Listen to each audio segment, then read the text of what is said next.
थोड़ा जिद्दी हूँ, ख्वाब देखने से बाज नहीं आता।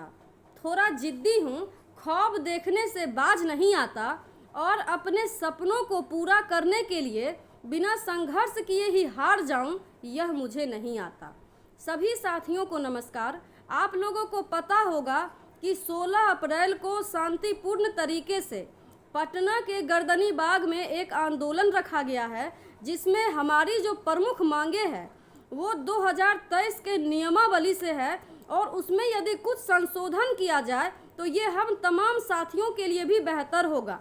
क्योंकि आप लोग देख रहे होंगे कि यह एक लंबे समय से हम लोग प्रतीक्षा में थे कि नियमावली क्यों नहीं आ रही है। जैसे ही नियमावली आ जाता है उसके बाद 7वें चरण की नियुक्ति की प्रक्रिया शुरू हो जाएगी, लेकिन 7वें चरण की नियुक्ति की प्रक्रिया में अभी दूर दूर तक कुछ भी अता पता नहीं दिख रहा है। उसका कारण ये है कि हम लोगों को विभाग के द्वारा और सरकार के द्वारा अपनी क्वालिटी को प्रूफ करने के लिए एक और एग्ज़ाम देने के लिए कहा जा रहा है।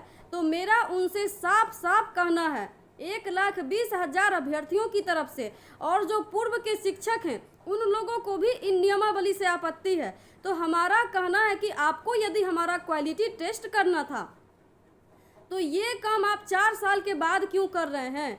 क्यों हमें बोलते थे आप लोग कि सीटेट बीटेट के स्टूडेंट कम पड़ जाएंगे?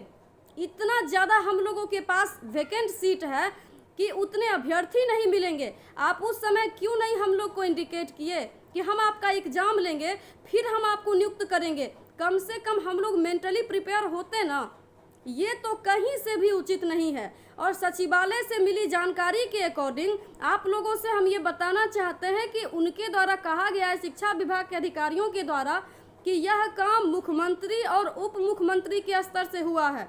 तो सोचिए कि मुख्यमंत्री जी तो ये भी नहीं कह सकते हैं ना कि हम अभी सरकार में आए हैं और आप हमसे सवाल पूछ रहे हैं। वो तो कंटिन्यू हमारे मुखिया हैं। तो हमारा सवाल उनसे ही है कि माननीय नीतीश कुमार जी, आप तो 2 जगह से ओपन मंच से घोषणा किए थे कि आप लोग काहे परेशान हो रहे हैं, हम आपकी बहाली बहुत जल्द करने वाले हैं। शिक्षा मंत्री जी कह रहे थे कि 2023 जो है ना, ये नियुक्तियों का वर्ष होने वाला है। कैसे नियुक्तियों का वर्ष होगा? इतना तो सबको पता है ना कि अगर अभी आप कोई भी एग्जामिनेशन की बात करते हैं तो एक लंबा प्रोसेस होता है और आप कितना भी जल्दी कीजिएगा तो भी हमारा वैकेंसी जो है वो 2024 के लोकसभा तक चला जाएगा। आपको हमारे क्वालिटी को टेस्ट करना है। पहले आप हमें जो पिछले साल से कंटिन्यू बरगलाने का काम किए हैं कि आप आंदोलन कर रहे हैं, आपका संघर्ष सही है, लेकिन कुछ लूप्स एंड होल्स हैं, इनको सॉर्ट आउट करने के बाद हम बहुत जल्द आपके हाथ में ज्वाइनिंग लेटर देंगे। यही बोले थे ना आप लोग, जो कह रहे थे कि आप चिंता नहीं कीजिए, पटना के गांधी मैदान से आपको नियुक्ति पत्र बांटा जाएगा। आपने ये क्यों नहीं कहा था कि आपको ज्वाइनिंग लेटर नहीं, एडमिट कार्ड दिया जाएगा?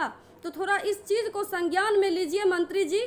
हम लोग आप ही के राज्य के नागरिक हैं और इस तरीके से हमें मेंटली परेशान मत कीजिए। और तमाम शिक्षक अभ्यर्थियों से हम ये आग्रह करना चाहते हैं कि आप लोग केवल घर में बैठ करके परेशान नहीं होइए, क्योंकि घर में भी बैठिएगा तभी भी आपका टाइम तो कटेगा ही, लेकिन यदि पटना के गर्दनी बाग में आप लाखों की संख्या में आते हैं तो हमारी बात को जरूर इस सरकार तक हम लोग पहुंचा सकते हैं और एक बीच का कुछ भी निकाला जाएगा रास्ता कि अब हमारी बहाली स्टार्ट होने वाली है। तो अब आप ये नहीं कह सकते हैं कि पहले हम आपका एग्जामिनेशन लेंगे। और ये आपको भी पता है कि इनके जो भी, चाहे बीपीएससी हो चाहे बिहार एसएससी हो, इनका खुद का एग्ज़ाम भी ये ट्रांसपेरेंसी से कंडक्ट नहीं करवा पाते हैं।